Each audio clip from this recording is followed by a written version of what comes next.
The Malcolm Anderson Lectureship Fund of the Chautauqua Foundation provides funding for today and yesterday's lectures.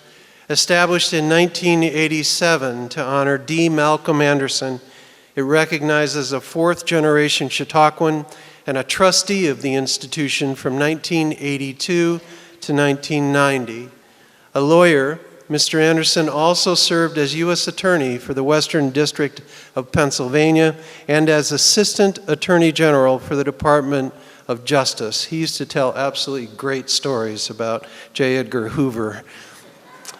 Please join me in remembering Malcolm's commitment to Chautauqua.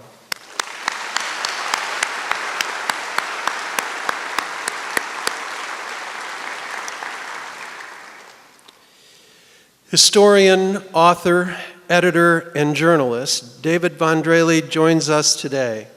David currently serves as editor-at-large of Time magazine, where he has covered national news and politics since 2007. He's written dozens of cover stories in the past 6 years, including one on the death of Osama bin Laden and the Supreme Court's decision on health care. Prior to his work at Time, he was a senior writer and editor at the Washington Post.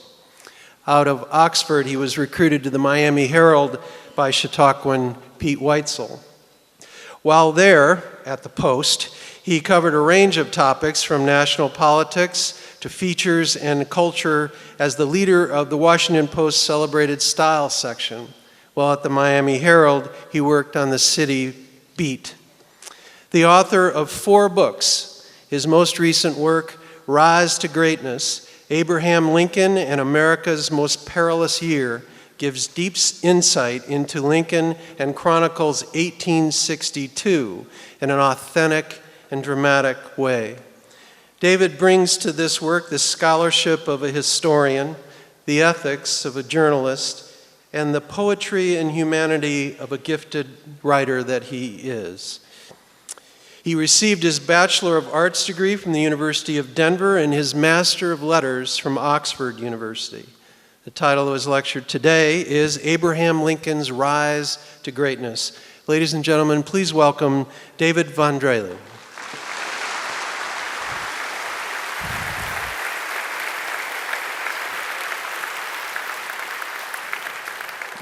Thank you very much.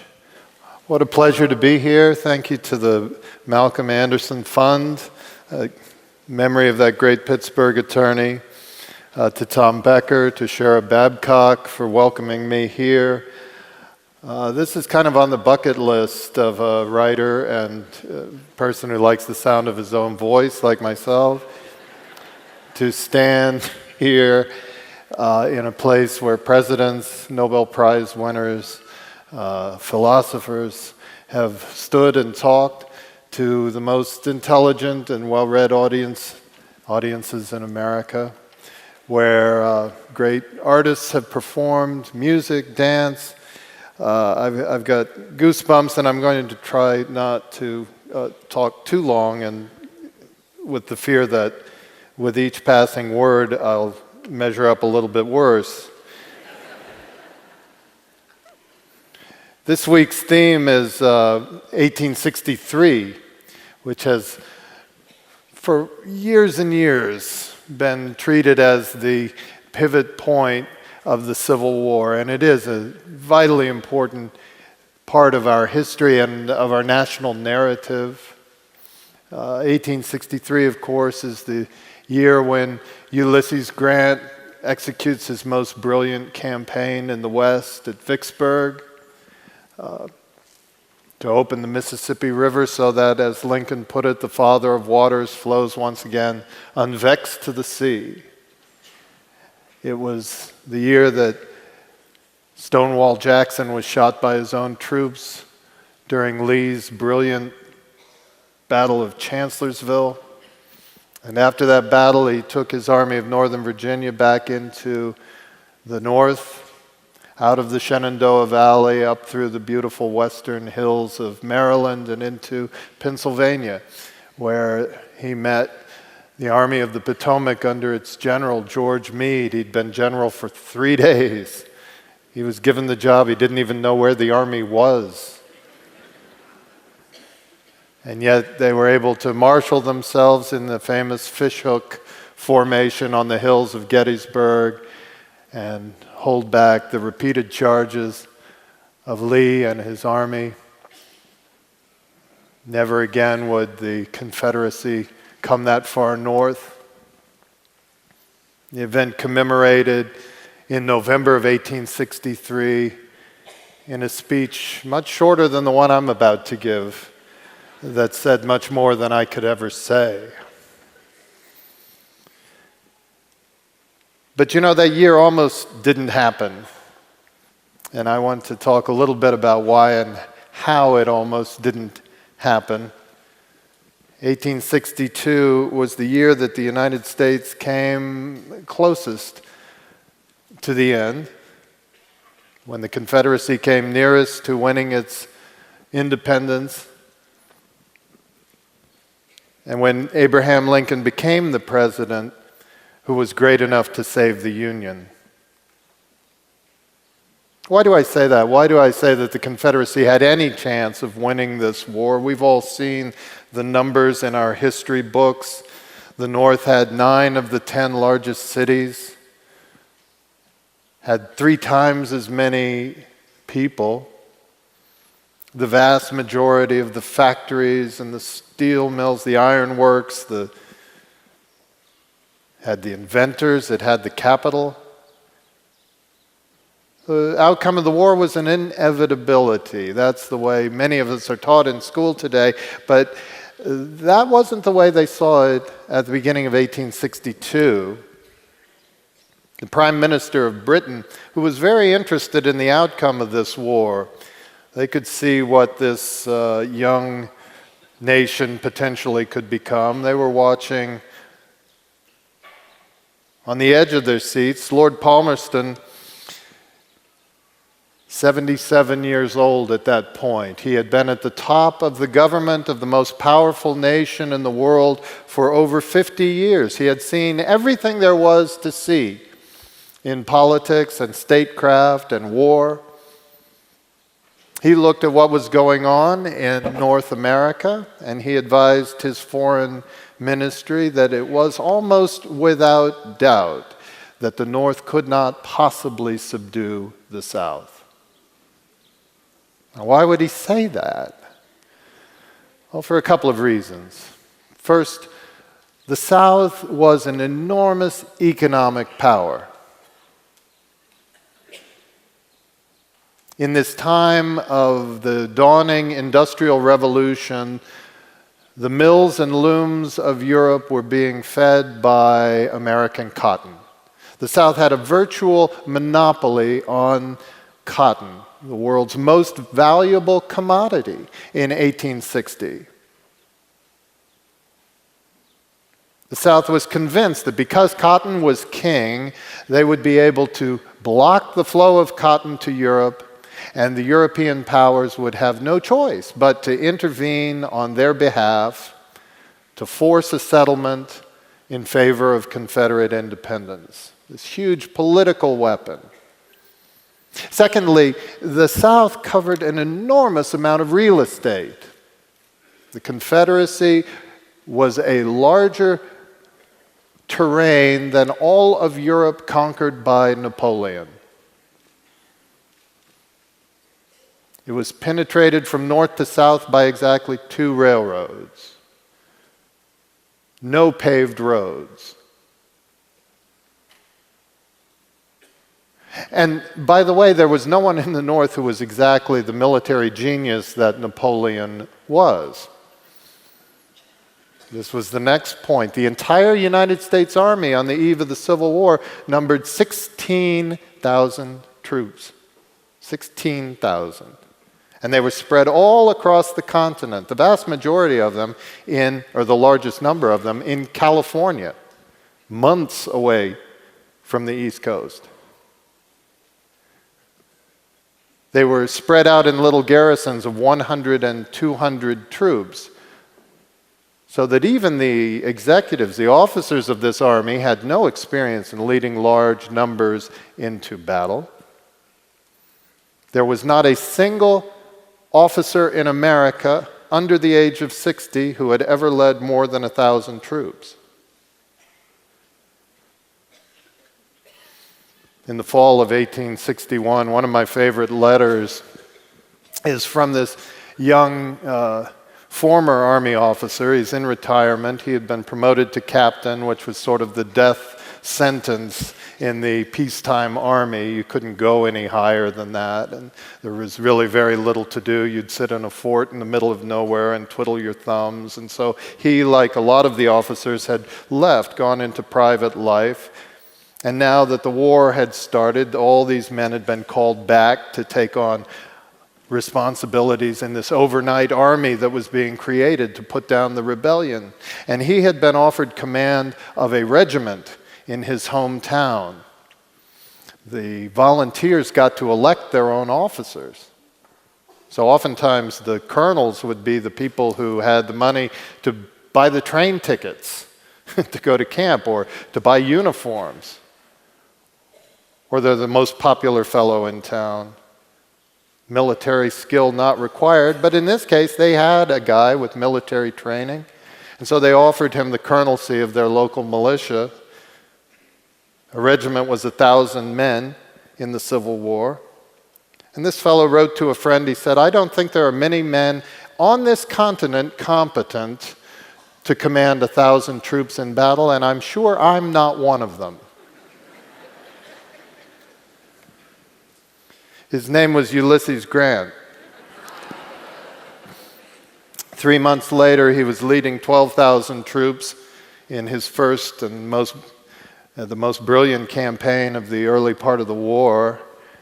By April 1862, he was in command of 40,000 troops, and by the end of the year, he was commanding 100,000 troops. The idea that people on this kind of a learning curve could master the art of war in time to put down this rebellion disclosed across this vast territory, well, was preposterous.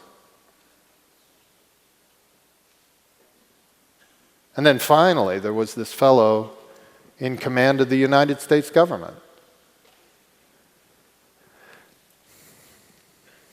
Abraham Lincoln's executive training and experience when he entered the White House was as the senior partner in a two-man law firm in which all the administration was handled by the junior partner.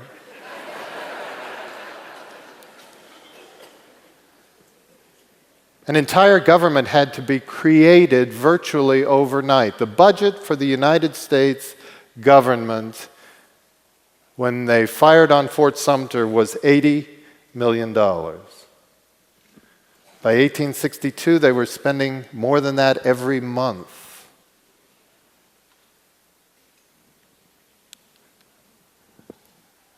Who was this man? My book starts on New Year's Eve, 1861, the last day of the first year of the war. Congress has come back in session, and they've looked around at these tens of thousands of raw volunteers coming into Washington, into camps in Kentucky and Missouri, across the country, and they're all sitting there doing nothing, and they wonder why that is.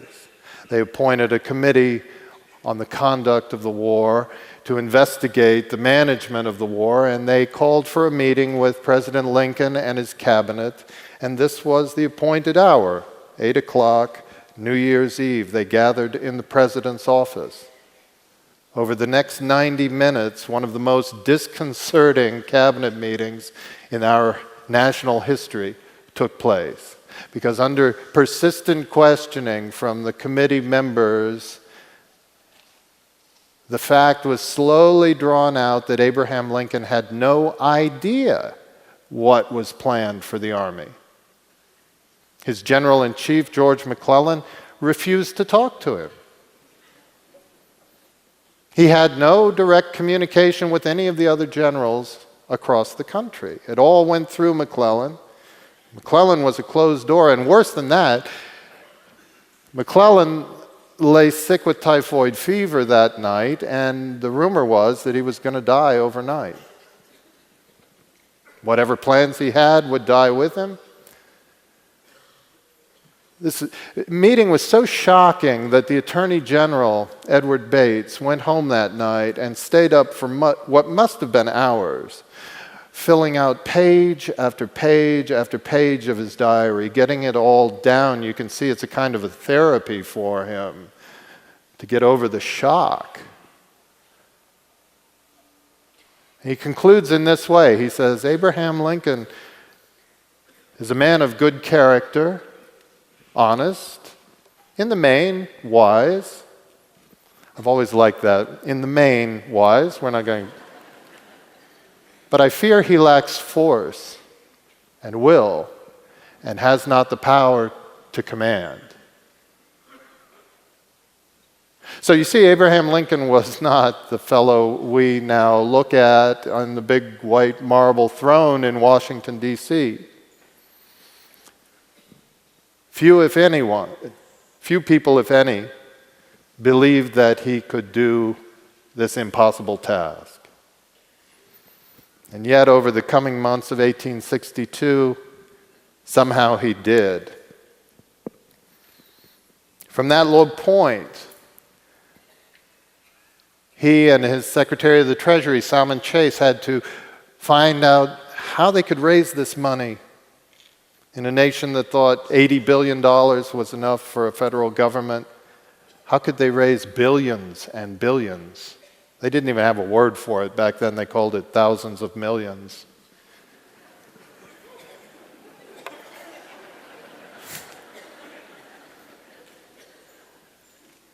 Salmon Chase, who, by the way, was, at the same time he was charged with this job, was also campaigning for president against Lincoln in the next election. People would come to Lincoln and say, how can you stand to have Chase right there with you? Do you know what he's saying about you all over town? And he'd say, yes, of course I know. He's got the presidential maggot, and once you've got that in your brain, it never gets out. But he's a good secretary, and I need him. They had to raise the armies and train them and figure out how to feed them and how to move them, how to transport them, how to supply them, how to replace them when they were killed or ran away or got sick and died. Hundreds of thousands of untrained volunteers that had to be made into the strongest fighting force the world had ever seen. He had to find the generals, as we talked about, who could command these men. That was, as many of you know, you've heard the stories of how difficult that process was. He had McClellan openly opposed to him. When he finally replaced McClellan, he replaced him with a lovely man, Ambrose Burnside, very clever fellow, but terrible general. When he replaced Ambrose Burnside in the East, he got Joseph Hooker, a terrible man, but up until that point, a good general, who completely froze under the responsibility. He was like a charmed snake at Chancellorsville, just sort of staring into space, unable to respond to what was happening right in front of him. My point is that people could look very promising. No one looked more promising in America than George McClellan at the start of the war. He looked like a general, acted like a general, talked like a general. He made plans like a general. He trained troops like a general. He rode his horse like a general, doffed his cap and twirled it like a general. He didn't fight like a general, and you can't find that out until a battle comes along. Only in that way can you discover that this humble man who's not competent to command 1,000 troops is actually the great military genius of his age. And Lincoln somehow had to hold the Northern public together, and this was probably the most difficult part of all.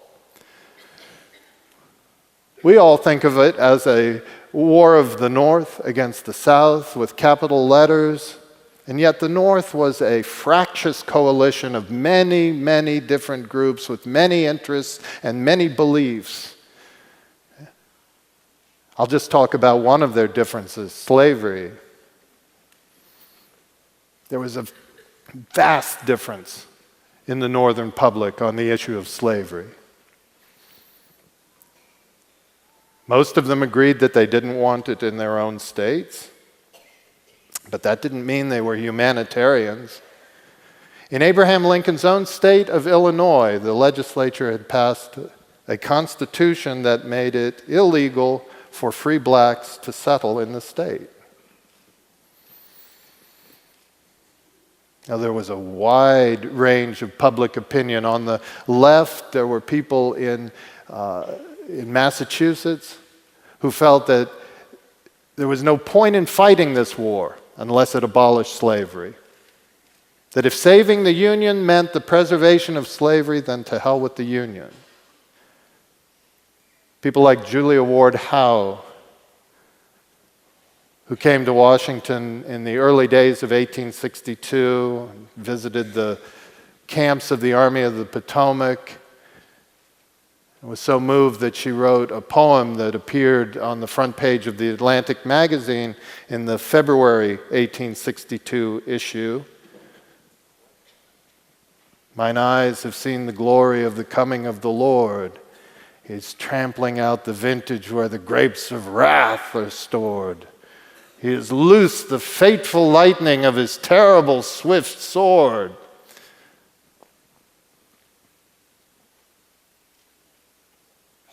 Intense stuff. And then on the other side of the spectrum, people like George McClellan, who believed passionately in saving the Union, but wanted nothing to do with slavery.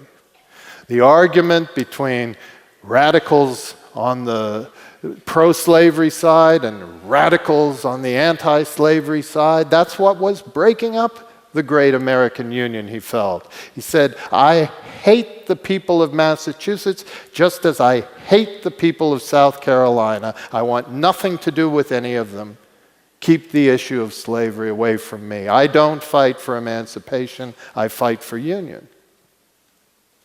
Or even farther, less refined, Clement Vallandigham, congressman from Ohio, who traveled across the country in the 1862 elections, warning people that Abraham Lincoln intended to free the slaves so that they could come to the North, take the jobs of honest white working people, and leave the whites to starve.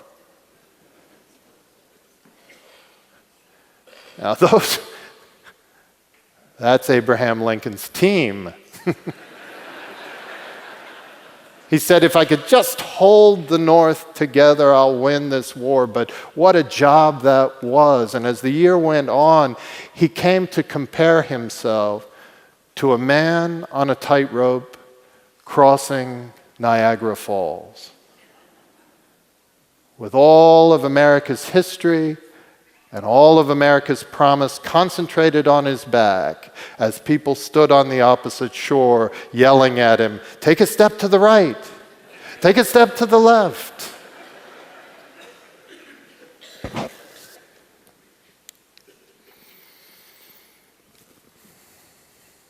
So there he is on this tightrope.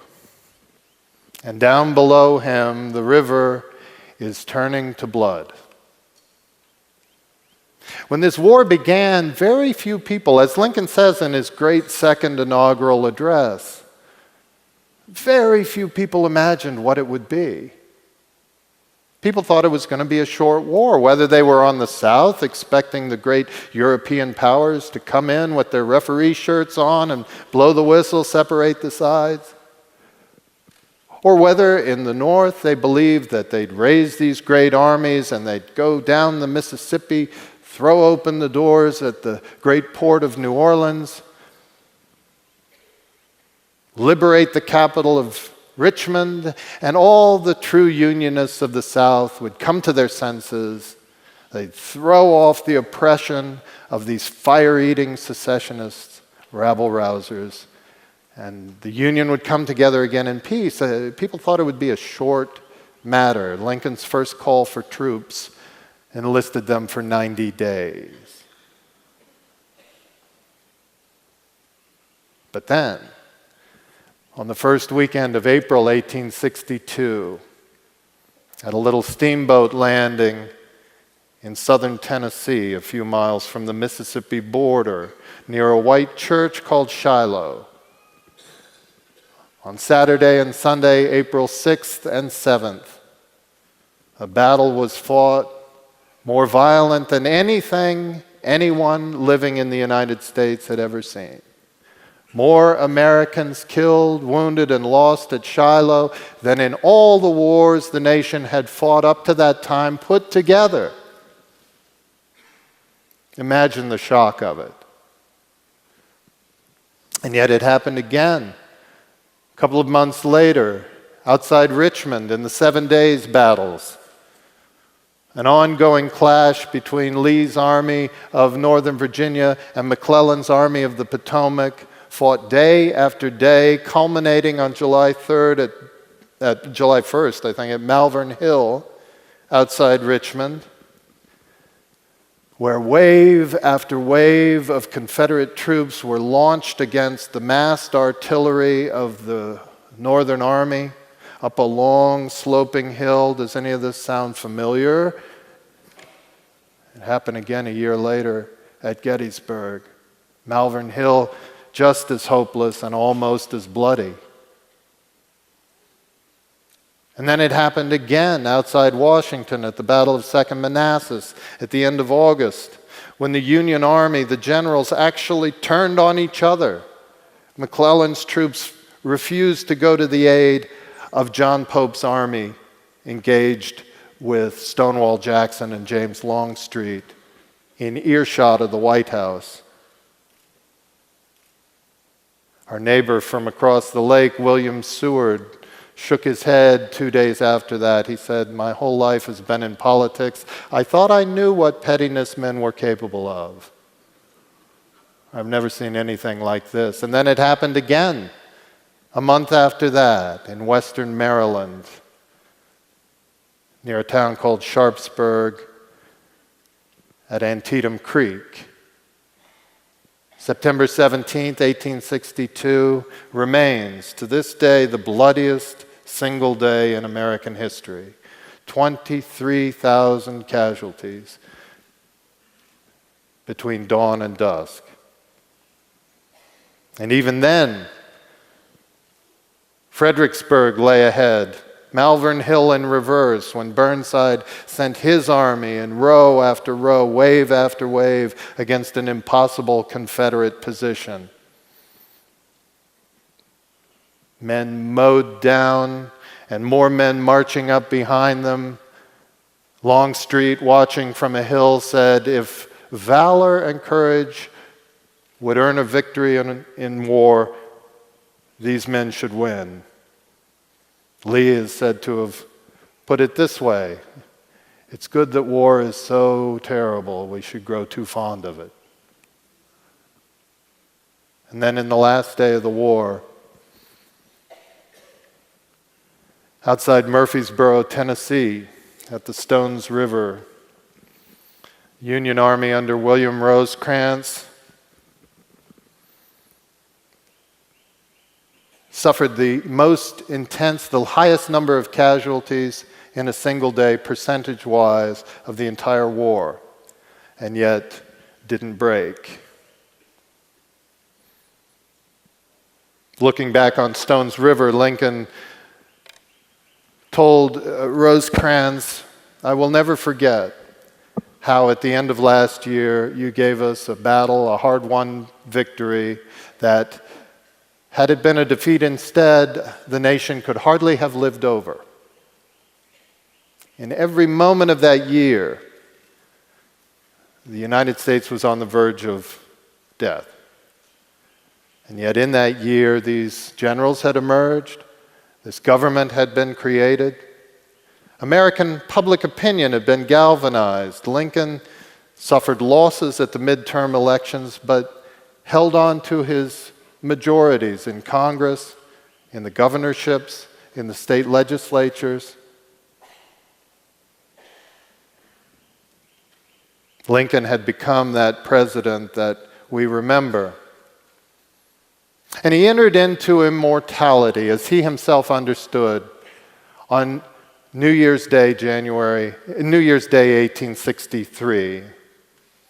It's now been a year since that low point. And he's brought the nation to what's arguably our proudest New Year's Day in history, the day he signed the Emancipation Proclamation. It wasn't the end, but it was the down payment on that new birth of freedom that he spoke about at Gettysburg. Now, I would love to tell you how he did all this, because it's a wonderful story, but it takes 380 pages to tell. So I'd like to close by talking just a little bit about a question that's always haunted me and perhaps has nagged at you as well. Not how did he save the Union, but why did he save the Union? As Catherine Clinton pointed out yesterday, the current scholarship tells us that somewhere approaching 750,000 people were killed in that war. The Southern economy was decimated. By some estimates, it's only in our lifetimes, only in the past generation, that the South has regained the level of prosperity it had in 1860. An entire century of economic development wiped out. Hatreds created that continue to simmer to this day. Why? Why not let the South go?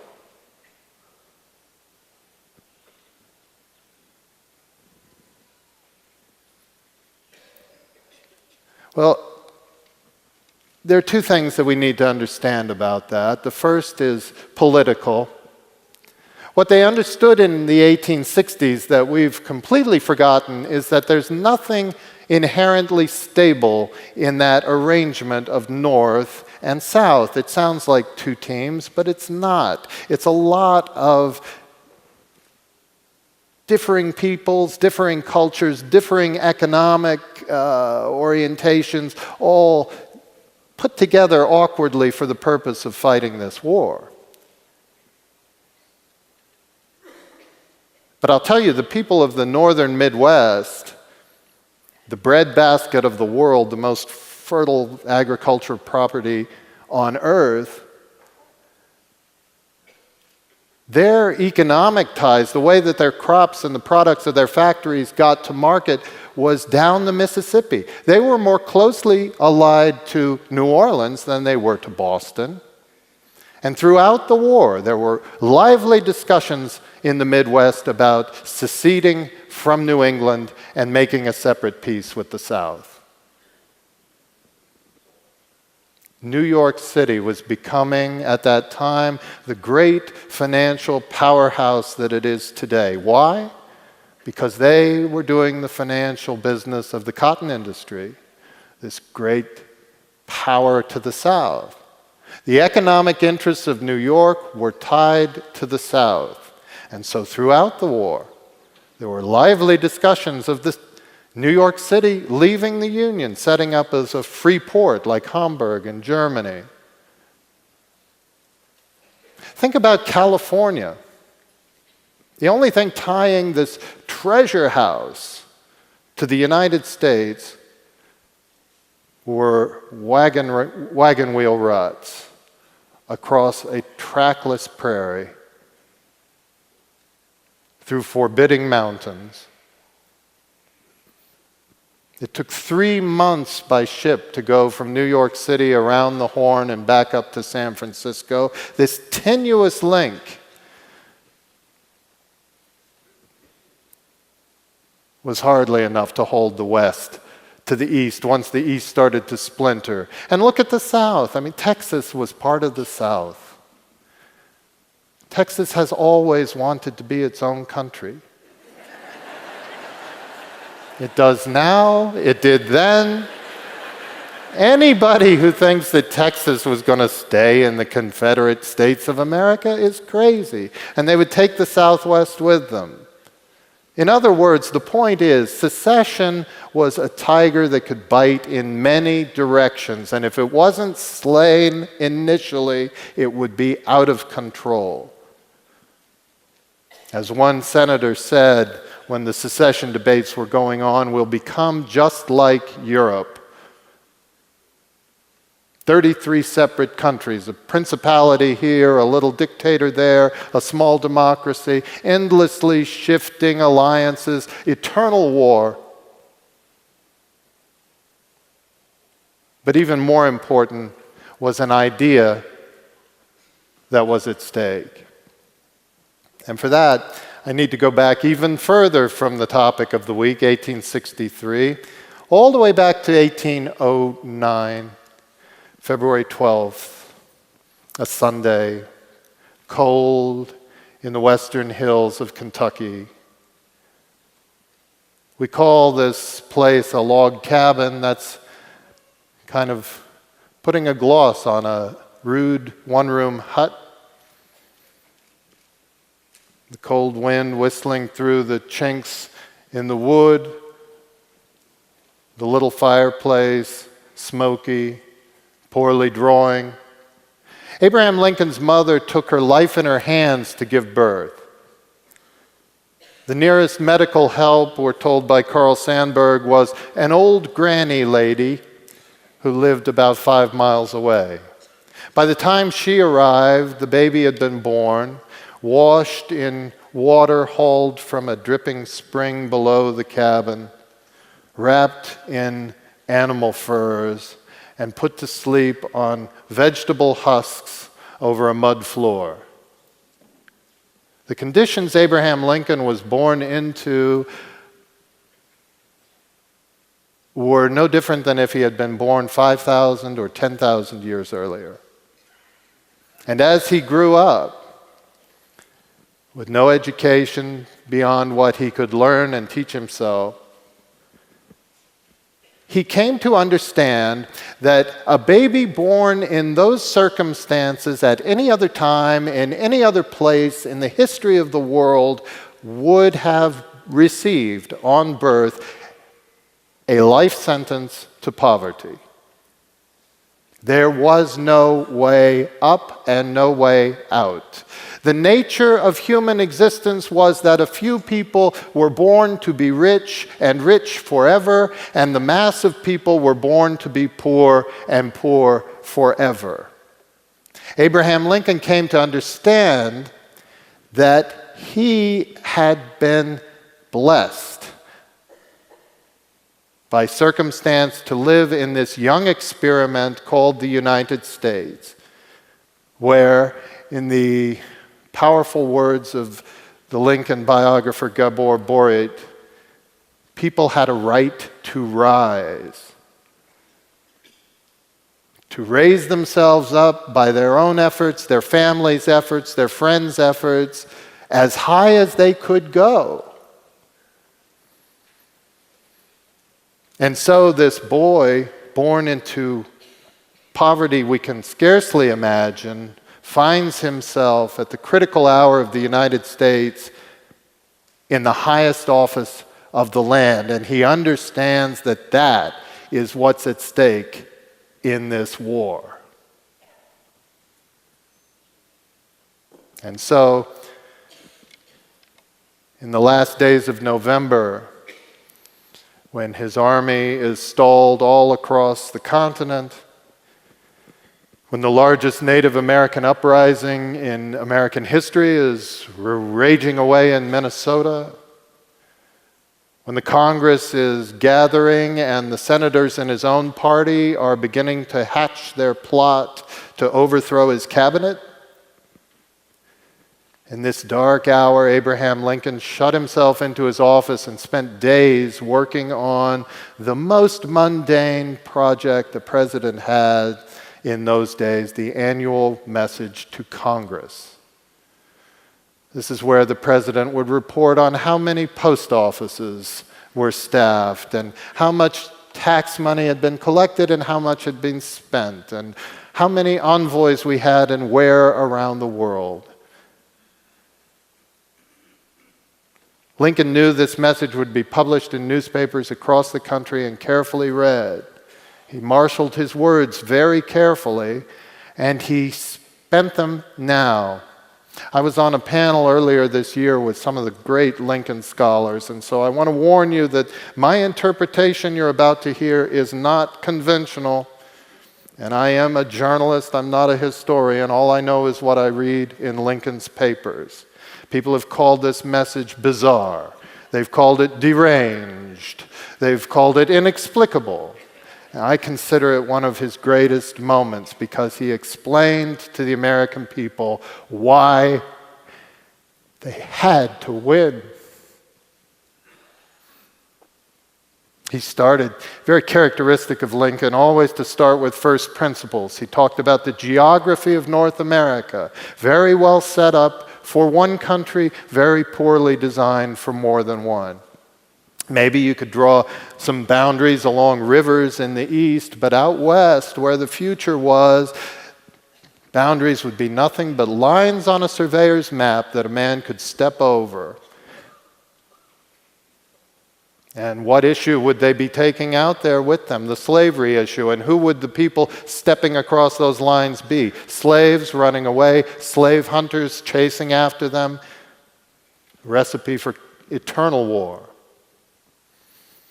And then he talked about demographics. He loved arithmetic. He went back to the big founding of the country. He got into the census numbers. He showed at the rate that the United States was growing, it would continue to grow on into the future. He then projected the productivity of these people, unleashed, freed to be one nation from sea to shining sea. What could they accomplish? And he did something I have never seen any other president do before or since. He asked the public to think not about next week or the legislative session or his second term or even think of the children. He asked them to look out 75 years, 3 generations into the middle of the 20th century. Incredible. He said, if we can hold this country together now, by then the United States will be the richest nation on earth. Imagine. To say that when the sun never set on the British Empire, when the French had an empire stretching from Southeast Asia to Mexico, when the Spanish Empire was still great, when the Belgians controlled the diamond mines of the Congo, when Russia was rising in Eastern Europe, to say that the United States will be richer than all the nations of Europe put together is how he put it. And guess what? He missed by about 10 years. A phenomenal vision that he had of an America that is represented right here. Theodore Roosevelt has called Chautauqua, I'm sure you've all heard it a million times, the most American thing in America.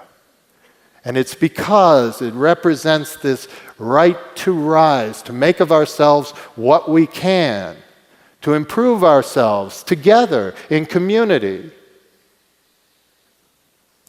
Lincoln would have loved this place. You know, before Chautauqua, there was the Lyceum movement. Lincoln's first speech ever delivered as a 29-year-old man was at the Springfield Young Men's Lyceum. He was outraged by the lynching of a man of mixed race in St. Louis, dragged from the town, chained to a tree on the outskirts of the city, and burned alive. Lincoln denounced that then. He dreamed for a while of being a Lyceum speaker, traveling the country like Ralph Waldo Emerson. 2 of the most unreadable things in his collected papers are the draft speeches he did on invention and the Niagara Falls. But as is said of the great English architect Christopher Wren, when you visit St. Paul's Cathedral in London, if you seek his monument, look around you. This is the legacy of Abraham Lincoln. Thank you.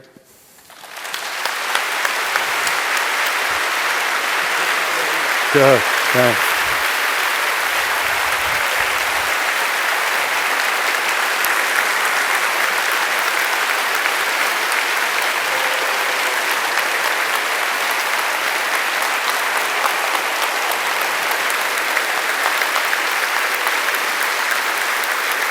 Wow.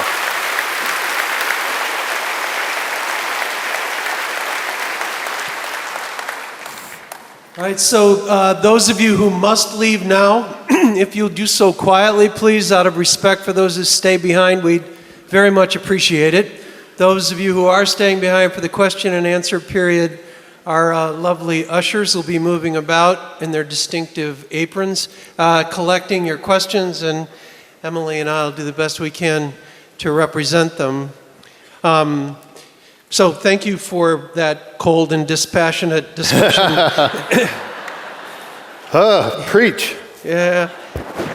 So clearly in the course of this work, you ended up with a love affair with Lincoln, which doesn't distinguish you, but it strikes me that you also have that reaction to Grant. In my reading of your book, it's like your appreciation of the man, which is an interesting interpretation of Grant, grows. I wonder if you would share some of your key observations about that. They were soulmates who had never met in ways, brothers of another mother, as we say now, or different mothers. Grant was himself a self-made man, less good at making himself than Lincoln was. I'm touched by Grant's personal story. He never gave up. There's a very dramatic moment when he's left the army in humiliation, basically drummed out because he had been drinking too much on assignment in California. He missed his wife and his children so much. And he went to Illinois and tried farming. He was a complete failure and was reduced ultimately to trying to sell firewood out of the back of a wagon on a street corner in St. Louis, where he was discovered by one of his friends from the Mexican-American War, who was shocked. Sam, what are you doing? He said, I'm trying to feed my family.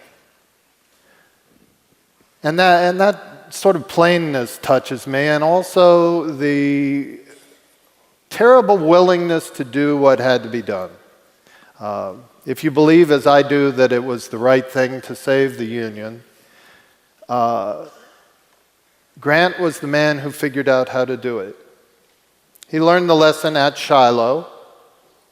He says in his memoirs, up until that point, I felt that a few victories in the right places would break the rebellion. He was just like everybody else. He said, after I inflicted the cost that I did at Fort Donelson, and I won't go into that great victory, but pushed into the Deep South, had the Confederate Army on the run, took the surrender of an entire army at Donelson. After I did all that and they reformed themselves and hit me with that intensity at Shiloh, that's when I realized this war could not be won except by total conquest. And we all know what that terrible word ultimately meant.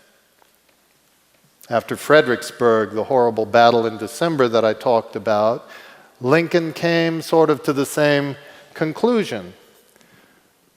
He looked at the 5,000 or so Union dead, at the 2,000 or so Confederate dead. He considered the relative populations of the two sections. He said, as awful as this loss was, if we could fight that same battle every day for a number of days, the South would be reduced to nothing, and we would still be a mighty host. And, that's an awful thing to say, but is what turned out. And When we can find the general who can face this arithmetic, we will win.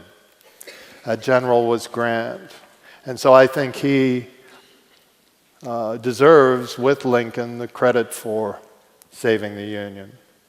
I also like the fact that he gave Lincoln no trouble at all. This last little point. In 1863, leading up to Gettysburg, spring of 1863, there's about that much in the collected works, page after page after page of telegrams between the president and Joe Hooker and other top generals in the Army of the Potomac. They're arguing over strategy and troops and when they can move and how they can move back and forth. Lincoln's begging and pleading. Not a word from Grant. And what was he doing in that period? Capturing Vicksburg. It's wonderful. After he's invested Vicksburg in this incredible campaign, there's a little short memo from one of his staff officers, a telegram, and it goes basically like, on April so-and-so, General Grant defeated the rebels at here. 2 days later, at there. 3 days later, captured Jackson. 4 days later, the Battle of... And it just... Bip, bip, bip. I like that. Are you planning to write a book on Grant? No. All right, No. so there are lots of questions here about European powers and their capacity to intervene Yes. and the South's interest in their intervening. So Yes. Can you outline for us why was it that the South failed to get Europe engaged in this process? Right. This piece, which I didn't do justice to this morning, is so important. Lincoln and Seward both strongly believed, according to Nicolay and Hay, Lincoln's secretaries, these young men who spent more time with him than anybody, actually lived in the White House, woke up with him, went to bed at night when he did. They wrote a wonderful history, 10 volumes, of the Lincoln administration. And they say that Lincoln believed that the foreign policy piece was the most important piece of his entire early presidency. How did he keep them out? He begged. The begging process was sort of January 1862. In February, Grant gave him this great Donaldson campaign, which in 2 weeks basically pushed the Confederates all the way out of Kentucky, Missouri, most of Arkansas, most of Tennessee, all the way down into northern Mississippi and Alabama. It was the most effective, efficient campaign of the entire war. And now Lincoln had a victory to show the Europeans. See, I told you, give us a little time and we'll get results. Here's our results. Well, the results then fizzled out. After capturing New Orleans in late April 1862, there's a long stretch where Union fortunes completely reverse. And during this time, there's more and more discussion in Paris and in London of intervention. What prevented that? 2 things. First, the very fortunate fact that Europeans take very long summer vacations. The British cabinet was on the verge. They were ready to vote to intervene, and they put it on the schedule for their October meeting. This was in late July. And in those 2 months, the Battle of Antietam was fought. And I know Professor Jim McPherson has been at this podium explaining the importance of Antietam, and the effect it had on the Europeans is one of those things. But the second is this river of blood that was running. After Shiloh, after the 7 days, the Europeans, especially the British, who had some very contemporary experience of war, they had just fought in India and in the Crimean. They looked at what was going on in North America and they were appalled. Palmerston, the prime minister I talked about, walked into a meeting, threw his hat on the table. He said, "Gentlemen, compared to what's going on in America, the 30 Years' War was a joke." And Seward and Lincoln were very clever about this. They fed that. They said, if you try to get in here, you're going to get all the way in and you are going to pay. Seward used the phrase, a war of the world. I believe it, one of the first times that expression had ever been used. And so ultimately the British looked at this and said, those people are crazy, we're not going over there. Let me combine two questions, so it's kind of two parts. One is why didn't Lincoln get rid of these uncooperative generals sooner than he did? Why did he suffer fools so gladly? Yeah. And then the follow-up to that is the observation about West Point being the producer of so many on both sides. Yes. And what is the effect of that? How did it affect West Point? How did West Point affect the war? I'll take them in opposite order. The question of West Point was very lively topic of debate in Washington throughout the first couple of years of the war. In 1862, it would come up at cabinet meetings all the time. There was one school of thought that said that West Point generals were overcautious, that they liked to build fortifications. The curriculum at West Point was engineering. And so they were very good at building trenches and forts and setting up sieges and all this sort of thing. And people who felt that, give them the cold steel, boys, just go kill people, they came to hate this trait of the West Pointers. This is what military science looked like to them. And then on the other side, there were people who pointed out that at least they knew what they were doing.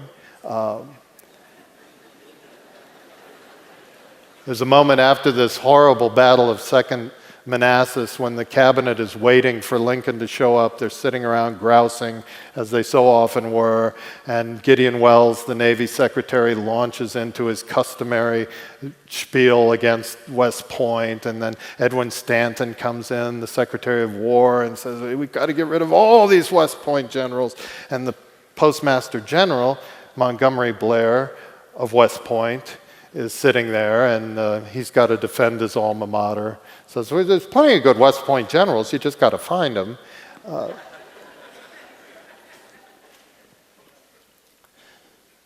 why did he put up with these, whether they were from West Point or not? Why did he put up with especially the maddening, frustrating, impossible, pompous, paranoid, unreliable George McClellan?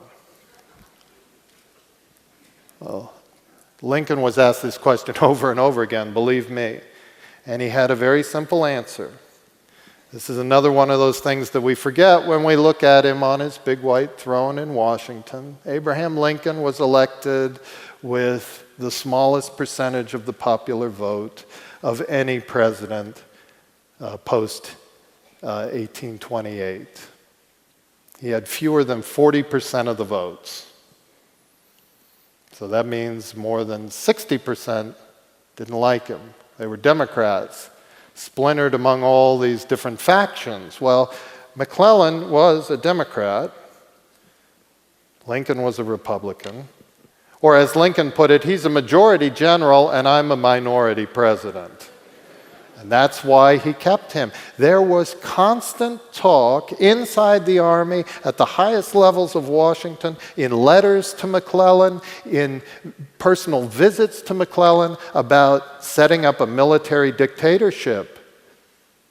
I mean, we've got Lincoln's example of how a democratically elected government survives a civil war. They didn't have that. They had a history that said it's impossible. The Roman Republic turned to its Caesar.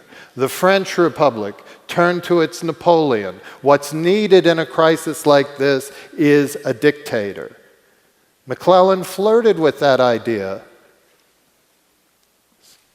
Sometimes I have half a mind of taking my large military family to Washington and settling a few matters there, he said in one letter.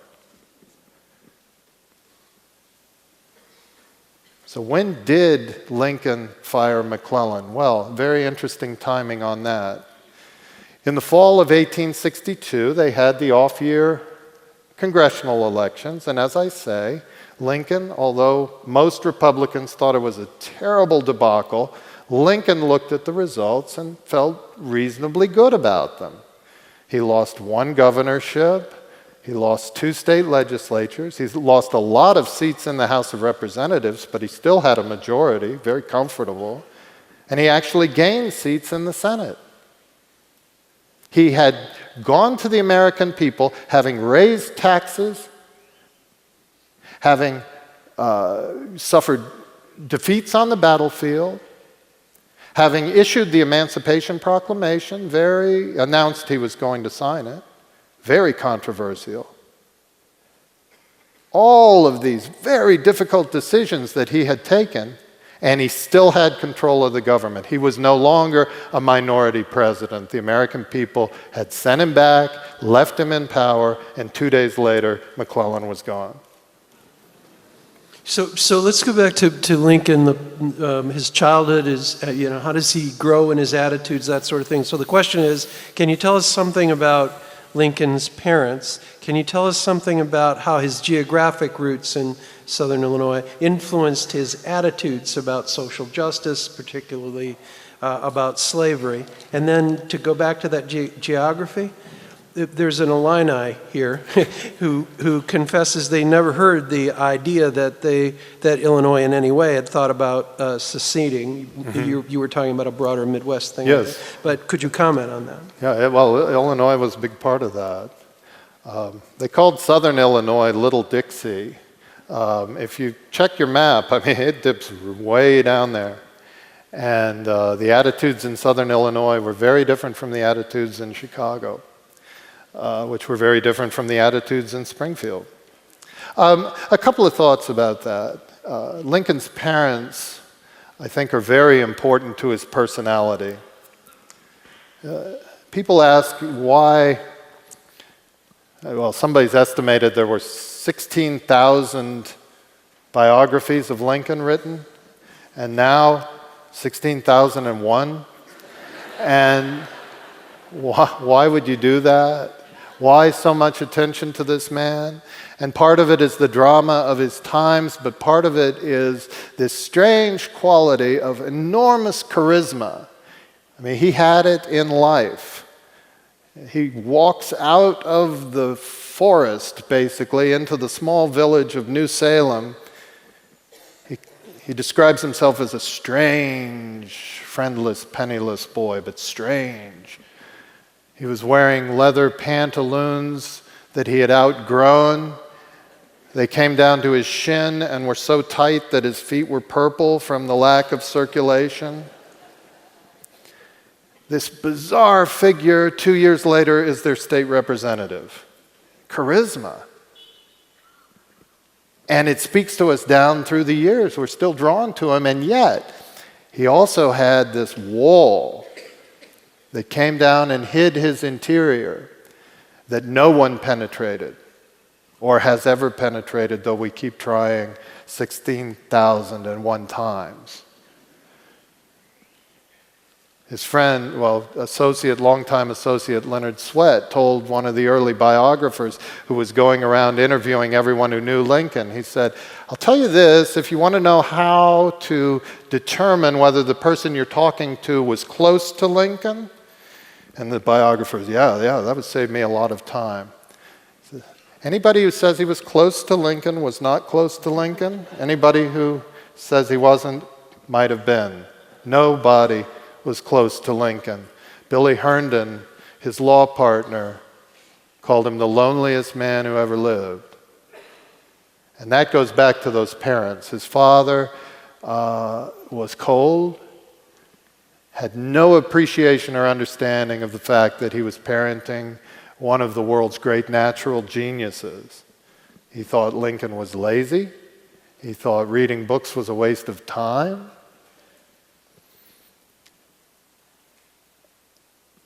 His mother, beloved mother, died when he was 9 years old. And a little story that I'd never been able to get over. The biographers normally say that after his mother died, Thomas Lincoln went back to their town in Elizabethtown, Kentucky, and found an old friend, Sarah Bush Johnston, and they got married and came back because he needed somebody to raise his kids. Well, what happened is he left a 9-year-old and a 12-year-old in a hut in the middle of a howling wilderness. Lincoln talks about the panther screaming at night. He left those two kids alone there. There was a sort of addled 14-year-old cousin up the road a couple of miles. They were alone for over 3 months. Sarah Bush Johnston says when she got back, the two kids were like animals, half-starved, filthy, in rags. I mean, what would the experience of that abandonment do to a sensitive 9-year-old boy? He never let people close enough to hurt him. One of the heartbreaking things he says in his life to Joshua Speed, who may have been the nearest thing he had to a true friend, he said, "The trouble with friends, Speed, is that you lose them." So this loneliness that was part of his whole life, and that he turned as president into an asset. He was so good at turning his experiences into assets. We see this in his folksy colloquialisms that we love so much. All of this was stuff that he observed. For example, when he withstood the cabinet crisis of December 1862, managed to keep his cabinet balanced between the conservative Seward and the more liberal Salmon Chase. He kept both of them in the cabinet. How did he describe that? He says, "I have a pumpkin in each end of my bag, now I can ride." You know, clearly somebody who had tried to ride a horse with one pumpkin. But this isolated man was able to use people. I mean, he could like them, he could care about them, but he never let his affections get in the way of his cold, calculated decisions. So it was his friends, his associates from Springfield who did the most complaining about, oh, he never gives us jobs we want. He never sends contracts our way. Why doesn't he ever do anything for his friends? This Lincoln is a monster. He's so cold-hearted. We thought we knew him. How did Lincoln describe that same situation? I have more horses than I have oats. I know my friends will stay with me because they're my friends. It's my enemies that I need to stay with me. So those are some of the things that he learned. On the question of geography, I'll touch very shortly on this. I said there were no railroads, there were no paved roads, so how were they going to get into this vast country and break it apart? Rivers. Rivers were the great highways of transportation in North America in the mid-19th century. Macpherson has called the country a frontier of rivers. And no one understood this better than Lincoln, whose first job as a young man was ferrying some passengers from the shore to a steamboat in the middle of the Ohio River. And a year after that, he took a flatboat all the way down the Ohio, down the Mississippi to New Orleans, which is where he first witnessed the appalling condition of slavery firsthand. He did it again, another flatboat trip down that most important highway of the war, the Ohio-Mississippi River Network. So that geography experience was very important to his military strategy. So on the personal side and the business about friends, this questioner says the movie Lincoln portrays the president's relationship with his son Robert as troubled. In later years, did Robert understand what his father had done? What happened to Robert? What happened to Robert Kennedy? Lincoln, I'm sorry. We know what happened to Robert Kennedy, and that's a tragic story as well. The Lincoln family, it's as sad a story as you can come up with, and Catherine Clinton's wonderful biography of Mary Lincoln called Mrs. Lincoln is the best thing on this. Lincoln, in February of 1862, he had 4 sons. He had a wife who was tempestuous and brilliant and unstable, and many other corrections to that in Catherine's book, but I've got the microphone, so I'll describe her. They were drawn together by a passion for politics. She was a great political associate for him. Robert was their oldest, and he was the most Todd-like, they say. The Todds were aristocrats from Kentucky. He had the round Todd face, he had the Todd temperament. He was reserved, he was aloof, he was a little bit appalled probably by his coarse, unmannered father. He went off to prep school in New England, he went to Harvard, he became a very wealthy man. And they were never close. The portrayal, the slap in the movie is made up, but it accurately reflects the tension of that relationship. They lost their second son at the age of 3, Edward Baker Lincoln. So they moved into the White House with these 2 young sons, the first little kids in White House history. And they had the run of the place. They went charging into and out of cabinet meetings. They made these friends with the Taft brothers who lived around the corner. They had sleepovers. The house was ringing with laughter. Lincoln loved these boys, and most of all, his 3rd son, Willie Wallace Lincoln, who was, as one friend said, Lincoln again. They were so much alike. Poetic temperament, a natural understanding of people, very methodical minds. Lincoln once watched Willie working out a difficult problem, and he scrunched up his face and finally brightened with understanding. Lincoln turned to his seatmate and said, "I know every step by which that boy solved his problem because it's exactly that same way that my mind works." Lincoln loved that boy more than anything else in the world, another friend said. And in February of 1862, while all the rest of this is going on, Willie got sick with typhoid fever and died. Mary had a breakdown. She didn't leave her room for weeks. The Taft boys were banished from the house. Tad was now left without a friend in the world, if you can imagine. And Lincoln had to become the strength of his family as well as everything else. Robert was the only one that survived into adulthood, and I don't think he ever did really come to grips. And he didn't have much to work with either. He said at one point, "I did not talk to my father more than 10 minutes in a stretch during his entire presidency." Lincoln was just that busy. And so I've covered politicians for 30 years, men and women running for president, and the question I ask myself, and more as I have become a parent, is why do people do that to their kids? And this is as good an example as we've had in our history of the toll that the presidency takes on families. Ladies and gentlemen, David Vandrelli.